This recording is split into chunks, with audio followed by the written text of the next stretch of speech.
raising the twin Paramounts. Maybe you guys have seen pictures of her with her dark glasses on and everything. But basically you went over there, and if you wanted to learn the craft, that's where you go. You would go because nobody over here, other than Lucille and maybe Albert Eisenkraut at the time, they were the only two people. And I was fortunate enough to go to England back in 1973. Went over and served about a 7-month apprenticeship at the Whitcomb shop, and spent my time over there. I didn't dream of bikes when I was young. It was just an opportunity that presented itself. I got to go.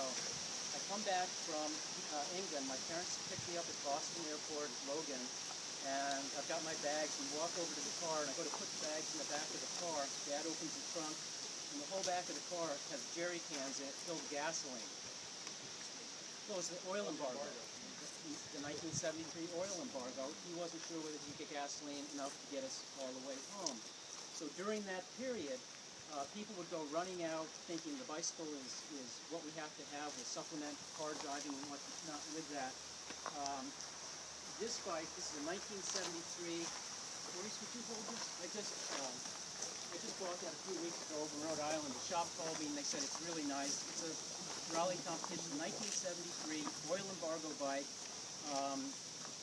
There's no grind behind the brakes. There's no grind behind on the rear axle or on the derailleurs. Whoever bought it, we got another one. Whoever bought it took the time to put bar end shifters on it to make riding easier. They took the time to put flint catchers on to make sure they wouldn't get a flat tire. They took the time to put the fluorescent striping on it so they wouldn't get hit. The bike never got ridden. Look at the saddle. I mean, it's just like so period and so clean. The stickers on the hubs, everything is there. This was an oil embargo bike or a bike boom bike, and there are millions of them over here that never got ridden, you know, kind of like this.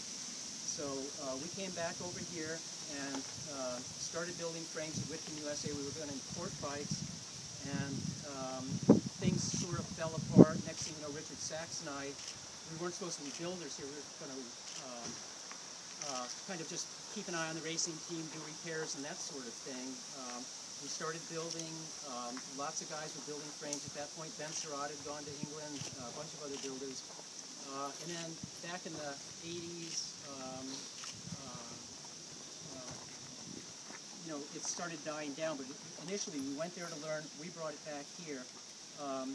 This letter is, I don't have glasses on, but is from Her Majesty the Queen, and this was sent to me last year. A young guy from England came over on what's called a Churchill grant, trust grant. He came over to visit shops like mine. Did he visit you, Johnny? He visited a bunch of the different shops, hoping that he could learn a little bit about what they lost, because there were shops everywhere in London back in the day, and they pretty much all dried up. They'd all gone away. The economy changed or whatever. People weren't into the bikes anymore. And so he comes over here trying to gain some of this knowledge to take back to England. So we've had this incredible cross-cultural... Are you Sir Peter now?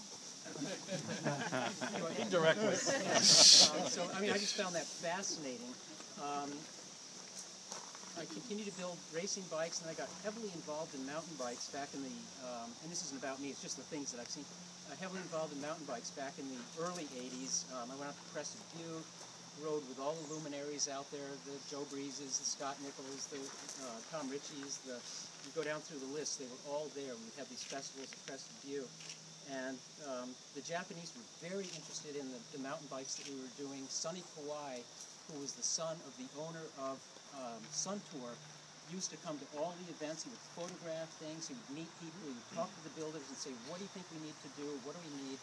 I mean, it was wonderful, the participation and the respect that a lot of the California, Colorado guys got, where Shimano was just making their parts and not paying attention. They just decided to make whatever they want.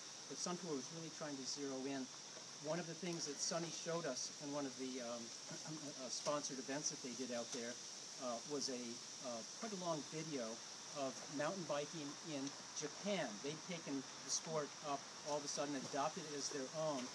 And one of the funniest things was them viewing us over here, trying to decide, how you should ride a mountain bike what you should even wear when you ride a mountain bike, because nobody really knew at that point. And there was this part in the movie where there are all these Japanese guys sitting around a roaring campfire. They've got red bandanas around their neck and they're singing "On the Road Again." Willie Nelson's "On the Road Again," trying to be like American. It was like really, pretty neat and quite touching. And they were just like really into it. So the mountain bikes kind of came and went, and then the Ron and A bikes, or the city bikes, or the bikes that were all have brought us all here today. Pretty much non-existent in this country. I mean, there'd be one here or one there, but no appreciation or little appreciation, and no real, nobody really building them. And I ended up making one back in 2003, took it to the Cirque. Nobody else there had a bike with fenders that they had made. Nobody else had a front rack. I actually had a spare. Jamie Swan took a picture of me holding in my hands my rack and called it Peter's Hands. And I walked around that whole weekend with that rack because I was as proud of the rack as I was the complete bike that had another rack on it. The one I was holding in my hand was one that didn't quite fit right, or I wasn't quite 100% with, but the fact that I was actually able to take all these tubes, hold them in space, get them together, and actually make a rack out of them, I thought was really pretty good. Since that time, well, as that was happening, frame builders were kind of like dying out. Richard and I thought maybe we'd be some of the last guys standing, and there wouldn't be that much activity going on. And then all of a sudden, with advent of that type of thing, when I built that bike, Jan Heine hadn't started his magazine yet. Nobody knew what Velo Orange was. Chris at Velo Orange was still making boats. This stuff wasn't on the radar. And since that time, here we all are today with all the bikes. We've got builders that make the bikes. We've lots of bikes to honor. Hell, we even have French cars here. It's great. It's really just been this groundswell of not only the new bikes, but also the vintage bikes. We're honoring those today. Some of us younger builders are inspired by some of the older bikes that we see. And once again, we've had this kind of cross-cultural or cross-oceanic exchange. I buy things on eBay, and oftentimes I'll get like a note with my eBay purchase, somebody saying, it's so wonderful that this is being done over there, or we hope this goes on one of your lovely bikes. I have a few things that are gifts that they just send as extra. A chain guard that one of my friends has on his bike.